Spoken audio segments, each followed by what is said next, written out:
fracture of the thoracic and lumbar region. So thoracolumbar region is the most common area of injury to the spine due to trauma. Now the reason of this is the specific biomechanics of this region, especially T10 to L2, as this is a transition area from the rigid, less mobile thoracic spine to the more flexible lumbar spine. So injury to this area can result in a permanent neurological deficit. That's why it needs immediate attention and assessment. As you can see here in the images, injury to this region is less challenged than compared to the cervical injury, but fracture of this region, they also possesses problems which are not less risky than the cervical region. Mechanism of injury. So mechanism of injury involves fall from height, which is a very common cause. As you can see here, if an individual falls down on the back, that will lead to the injury of the thoracic or the lumbar region most of the time. Road traffic accidents like the seat belt injury, which is also includes chance fracture. As you can see here, it involves all the three columns of the spine, anterior, middle and the posterior column. And third is the direct injury. It can be a gunshot injury or any other injury if it is pointed to the thoraco or the lumbar region. Classification. McPhee's has classified this fracture. So here we have the McPhee's classification. The first one is the wedge compression. Wedge compression, as the name suggests, there is a wedging of the vertebra. As you can see here, it is a single vertebra that is being wedged here. It might be more than one vertebrae. So it is an isolated fracture of the anterior column. So this is the anterior part, this is the anterior column, then we have the middle one and the posterior one. So this is an injury to the anterior column due to the forward flexion. There is no as such neurological deficit because the posterior and the middle column are spare. Second is a stable burst fracture. As the name suggests, this is a stable fracture. Anterior and the middle column usually fails. As you can see here, this is the anterior view. So the anterior column is here. So the anterior and the middle column fail. No loss of integrity of the posterior elements. So posterior elements are intact. As such, there is no issue in the posterior column. Unstable burst fracture. As the name suggests, this fracture is unstable. Unlike a stable burst fracture where there is an involvement of anterior and middle column, here there is an involvement of the posterior column as well.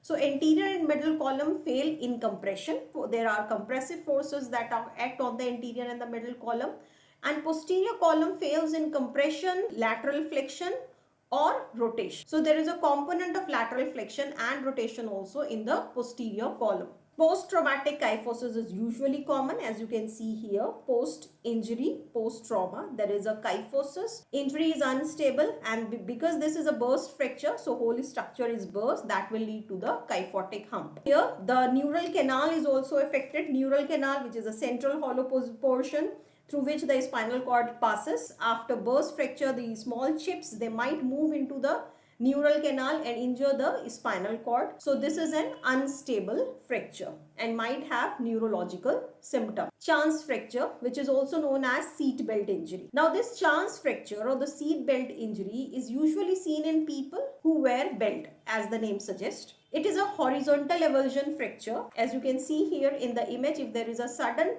application of brake, then what happened, the car stops and there is a forward movement of the body, and because of the belt, body do not move forward, belt pushes the body backward. So there are forces, especially the flexion and distraction forces act, that will result into the horizontal avulsion fracture of the vertebral bodies.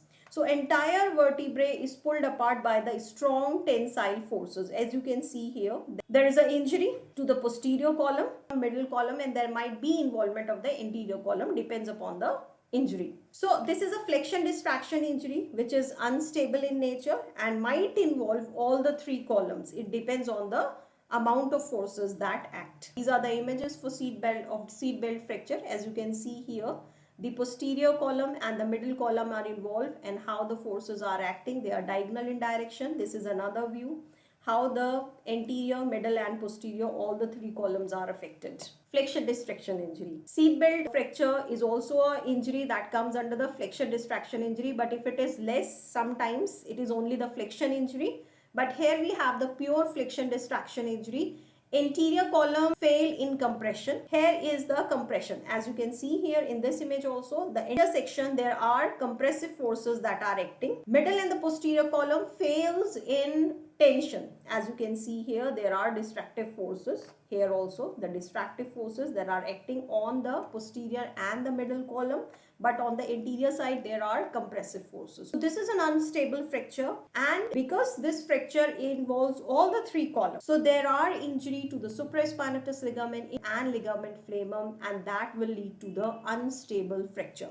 So flexion distraction injuries are usually unstable injuries in nature, as they involve all the three columns and all the ligaments, the major ligaments of the spine are affected or they are injured. Translational injuries. Now, as you can see here in the images, there is a malalignment of neural canal. This is a lateral view where you can see that how the translational injury causes the malalignment of the neural canal. This upper portion is shifting anteriorly and this portion is shifting in the posterior direction. So all the three columns here, all the three columns, they fail in shear. This is the AP view where you can see how the whole spine is getting malaligned in this region. This part of the canal has been displaced in the transverse plane, and there is a malalignment of the neural canal, and obviously there are neurological symptoms. So neurological involvement is present. Clinical features. Patient will give history of trauma. Most of the time it is the fall or the road traffic accident, or might be the direct injury to the spine like a gunshot injury.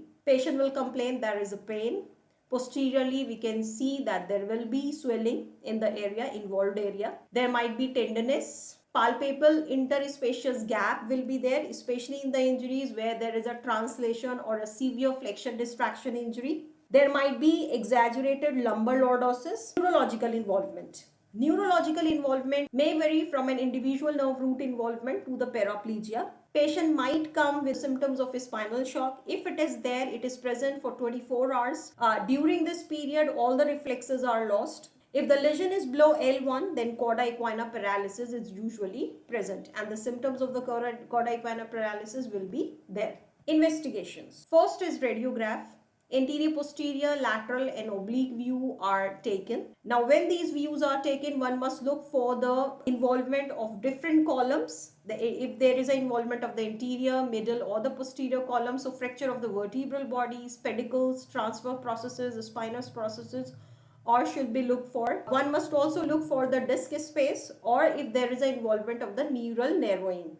CT scan and MRI both are very important if they are involvement of the soft tissues. Both are found to be very useful. Then radiograph, especially if there is an involvement of the neural structures. The both should be done to evaluate the amount of spinal trauma. As you can see here, this is a burst fracture. How the fracture fragment has entered into the spinal canal. So there is an injury of the spinal canal. So one must evaluate how much amount of spinal cord gets injured.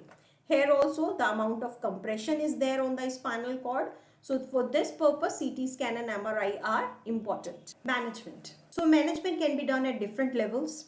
First is management at the fracture site. At the fracture site, careful handling of the patient must be done, because if it is an undisplaced fracture or a stable fracture, then because of malhandling or improper handling, that injury might convert into an unstable injury, or into an unstable injury, or fracture might get displaced, and the displaced fragment might injure the neurological structure. So careful handling is of utmost importance. Consider all the patients with the spine injury to have some form of neurological damage. So that will help us to handle the patient in a very careful and proper manner. One should always avoid all the unnecessary movements. Second is definitive treatment, which is done at the hospital. So for stable fractures where there is no neurological deficit, treatment is essentially conservative. It requires bed rest, non-steroidal anti-inflammatory drugs, and different form of external spine support. It might include braces, corsets, bells, etc. Now for stable fractures which have neurological deficit, anterior decompression and interbody fusion is usually done. Now this procedure involves approaching or accessing the spine from front, which includes removing the bone or the tissue that are compressing the spinal cord. Depending upon the specific location, condition and different techniques, different type of fusions can be used. 1 week later, it is followed by posterior segmental spinal stabilization. For the stabilization function, pedicle screws, Herschel rectangular frame or Luke instrumentation can be done. So these are the images how the screws are being used here for the spinal stabilization. This is a rectangle Herschel frame, and then we have the Luke instrumentation. Laminectomy has very less role to play in it, as that makes the spine less stable. Now, unstable fracture without neurological deficit. They are best treated by open reduction and internal fixation. So fusion is done within 12 to 24 hours. Internal fixation is done with either by VSP plates, as you can see here, VSP plates, both the views, anterior view, lateral view, Herschel frame and the Harrington instrumentation. Unstable fracture with neurological involvement. Here, open reduction internal fixation along with fusion is done as there is a complete neurological deficit. This procedure permits early rehabilitation. So segmental spinal stabilization with either Luke or Herschel frame is generally recommended. As you can see here, this is the Herschel frame is being used here and the Luke frame. So both are recommended to make the spine stable.